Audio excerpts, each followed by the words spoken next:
my, look at those dudes over there. It's so true that all men are the same. All it takes is seeing some pretty girls and their eyes immediately light up. I was about to ignore these jerks, but then this couple walked in holding hands. Instantly, the jerks started making a fuss. Ew, look! That's gross! Then they pretended to retch. Geez, these idiots needed to keep their outdated views to themselves. Well done, guys. You've just booked yourself the 99th place on the playbook. Let me show you my playbook. In here, you'll find all types of men, from nerds, hot boys, jocks, and successful businessmen, but they all have one thing in common. They are all bad. Hi, I'm Monica, and I'm a playgirl who was trained to take revenge on men. Since I was little, I was taught that all men are bad, and it's my duty as a woman to teach them a lesson, especially homophobes and womanizers. Now all that's missing is the 100th prey. Then done! Hey sis, family meeting now! Oops, duty called. Mom's gonna reveal our final mission. Now, where are my books and pens? Yeah, those two are my colleagues and also my competitors. There's Cindy, my impulsive little sister, and next to her is Grace, my older, super smart, and slightly more mature sister. As for me, I'm something in between. Not as childish as Cindy, but not as calm and collected as Grace. Oh, here's Mom. Okay, let's get to the point. So this is it, the last goal, and it's the biggest one yet. So, this time you're not working together, but on your own. This target won't be easy, but you all have your own charms, and I have every faith in you all. And the time starts now. Dennis Groff. Let's see. Oh, he's quite handsome, the son of a CEO, and super rich. It figures he's a lady killer, duh! But why did Mom assign him to us? I mean, she usually just lets us set our own goals. Also, why do we have to compete against each other? Maybe it was because it was the 100th target, so she was making it extra challenging? We all love Mom and want to please her. I mean, who doesn't want to be the last one to complete the family playbook, right? I stayed up all night making a plan of action. From my social media stalking, I found out that Dennis's friend was having birthday celebrations at a bar in town tomorrow night. So, the next evening, I put on the sexiest red dress that I've bought for this specific occasion and walked confidently into the bar. All eyes were on me, except Dennis's. Excuse me? Was he going to the bar for free Wi-Fi or what? Seeing that, I took a glass of wine and gently approached him. But suddenly, a strange guy came out of nowhere and pulled my hand back. Honey, where are you going? Have a drink with me? Get out of the way. I'm busy. I was about to turn my attention back to my prey when, oops! The strange guy tripped me up, causing me to stumble onto the ground. This was so embarrassing. I guess I just have to call it a night. But suddenly, an arm appeared in front of me. I looked up and, hey, it was Dennis? I was a bit surprised, but quickly regained my confidence and let him help me up. After that, he offered to buy me a drink, and then we ended up chatting into the early hours. And jackpot! Turned out he's as big of a golf lover as I was, so I persuaded him to join a golf club with me. Ain't that a smart move? A week later, and it was progress report day. One by one, we told Mom what we'd done so far. Cindy tried hard to approach Dennis by coming to the billiard hall that he frequented, and being the typical impulsive kid that she is, she bombarded Dennis with messages on social networks. She seems to be quite optimistic, though, as Dennis responded to her quite friendly, and the two kind of vibed when it came to billiards. As for Grace, she applied for the position of assistant manager at Dennis's company. I know. Man, my sister is a genius.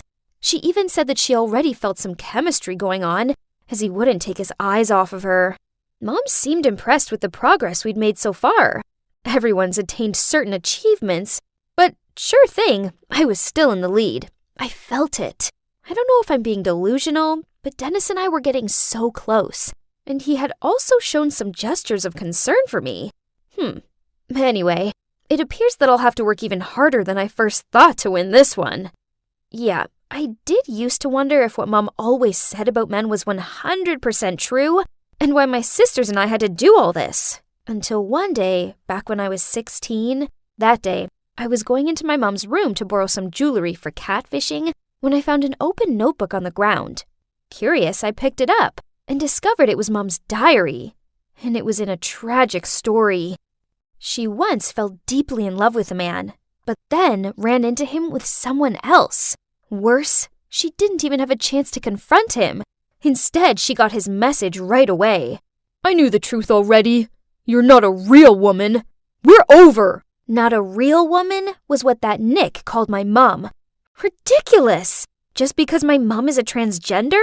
She did not go through all this pain and heartache to be disrespected like that. My mom's life was tragic, like a movie. Curiously, I flipped through it all from the beginning, and my heart felt like it's actually breaking, finding out what Mom had been through.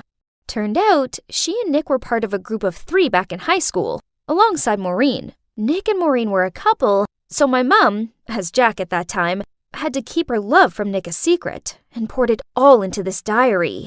Unfortunately, Maureen found out her secret and exposed it to the whole school, which made everyone make fun of my mom, and she had to leave in shame. After so many years, she was still not able to forget Nick, so she decided to do the trans surgery to return to find him and fight for her love. They had some happy months together, but on that one disastrous day, she found out that he cheated on her. And it was with none other than Maureen. Harsh! How can people be so cruel to each other like that? Mom was a good person, and thanks to her, orphans like Cindy, Grace, and I could have a home. I owed so much to her, which is why I was desperate to succeed at her last mission and to make her happy. Back to the mission. Everything was going great between me and Dennis. He took me to the golf club and out for dinner. For a rich businessman type, I had to admit that he wasn't all stern and serious. Actually, he was a lot of fun to be around. Then, when he dropped me off after a date, he touched my hand and said, Monica, I'm really enjoying getting to know you, and I would like it very much if you would come and have dinner with my family tomorrow. Whoa, this was great! I mean, this project would be way easier now I had an open invite to scope out his family.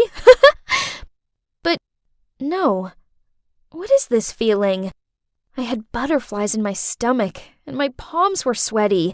It must just be the thrill of meeting Dennis's family, right? But why couldn't I stop thinking about his cute laugh and his dreamy eyes? Oh no, I think I might have actual feelings for him. From then on, I found myself wanting to scream and throw stuff at Cindy and Grace every time I heard them bragging about how close they were getting to Dennis. I'm crazy, aren't I? Now what? Am I the predator or the prey? OMG, I'm so nervous, I literally can't stop shaking. Whoa, they looked so wealthy and classy. His parents were both really sweet, and I soon felt a lot more relaxed. We had dinner, and the conversation flowed easily. There was just one thing that kept bothering me. His dad's name is Nick? Surely this was a coincidence, right? I mean, Nick's a popular name. Something didn't sit right with me, so I knew I needed to say something to Mom. I anxiously walked back and forth until I heard her car pull up outside. Mom, is Dennis's father that man? She looked stunned, then slowly sat down, sighed, and told me everything. Just like I thought, she picked Dennis to be the 100th target, or more like a bait, just to take revenge on Nick. Furthermore, she wanted us to use Dennis to make Nick go bankrupt. But what did Dennis do? If you have a problem with Nick, then talk to him. Why drag his innocent son into it? Mom and I were having a heated argument when Cindy and Grace approached. What's wrong with you? Stop being so smitten. Mom just wants to use us as tools for personal revenge, and she doesn't love us at all. Don't be so insolent. I see that you're letting your emotions screw up your decision. Nick treated our mom badly, so his son deserves to pay the price for this. You know how much pain he caused Mom? Don't you want to fight for her? Wow, you totally suck and are an awful person! I couldn't stay here and listen to any more of this, so I rushed out of there and went and stayed with my friend. I have no idea what I'm meant to do now. One thing's for sure, I can't go through with Mom's revenge plan anymore. Maybe I should go find Nick and ask him to sit down with Mom and talk things through. Unfortunately, I underestimated my sisters, as I was scrolling through my phone when I saw a post from Cindy exposing Dennis as a womanizing jerk who dated 3 girls at the same time. As proof, she'd inserted pictures of Dennis with each of us. Trust her to do something so childish. It gets worse, as Grace linked up with a hacker to splatter the company's website with things like, Mr. Nick Groff, the president of Groff Corporation, is a liar, traitor, and homophobe. This media crisis has caused the whole company to suffer, and now Dennis was avoiding my calls. I was hovering my finger over the call button when at that precise moment, Grace texted me, "Hey sis, you better not miss the sacred moment we tick off number 100 in the playbook. The mission is over anyway. Let's just go home and make up. Mom's waiting." No way was I going to let them do this. So I immediately called Dennis and left an urgent voicemail, telling him that he needed to get his father and go around to my house ASAP. As I led them inside, Mr. Groff and Mom's eyes all widened when seeing each other. Nick stood there frozen, while Mom just asked him to leave immediately. But eventually, I managed to convince them to all sit down and sort this mess out. Jean, I worked out straight away that you were Jack. I was shocked at first, but then I realized it didn't matter, as I truly loved you. So I just wanted to wait until you were ready to tell me. You knew it? Impossible! We used to be very close friends. It's really not difficult for me to recognize Jack's habits. Besides, your face still retains some of the old features. Whatever. But I saw you with that snake, Maureen. And you even had the cheek to break up with me through one cynical text. Do you know how much pain I had to suffer to pursue you? Nick looked genuinely confused. Then things slowly revealed themselves. So Maureen was the one who sent that cruel message on that day. When she found out about my mom and Nick, she investigated and discovered that Mom was actually Jack. That day at the coffee house, she begged Nick to take her back, but he refused. So she made up some excuse to borrow Nick's phone, then sent that message to break them apart. My mom sat there in shocked silence. I guess she was processing the fact that she took revenge on the wrong person, and now she'd caused problems for 2 innocent people. I'm so sorry. I let my emotions overrule me and make me bitter. I promise I will put this right. I am Jean Wilkins, a transgender woman, and Nick Groff's ex. I thought he betrayed me, and this made me turn into an angry version of myself, who became blinded by my desire for revenge. Only, I was wrong. You see, it's impossible that Nick has any ill will toward the LGBT community, because he loved me. As for his son, Dennis, he's a good man who got caught up in the crossfire. He's never cheated on anyone, so please don't judge him for something he hasn't done. As I watched the video, I felt immensely proud of my brave mom. She'd made a lot of mistakes, but she'd publicly owned up to them, which took a lot of courage. Thankfully, the video worked. Nick's company has recovered, and Dennis's name was cleared. So, what happens next? Well, me and my sisters apologized to Dennis and Nick. Luckily, they are both very kind and understanding guys. Mom doesn't hold grudges against men anymore, and she's even started dating this lovely man named Jacob. Cindy met this sweet girl called Beverly, who, thinking about it, is pretty much her opposite, but they're actually kinda cute together. Grace is still single and focusing on her career. And me?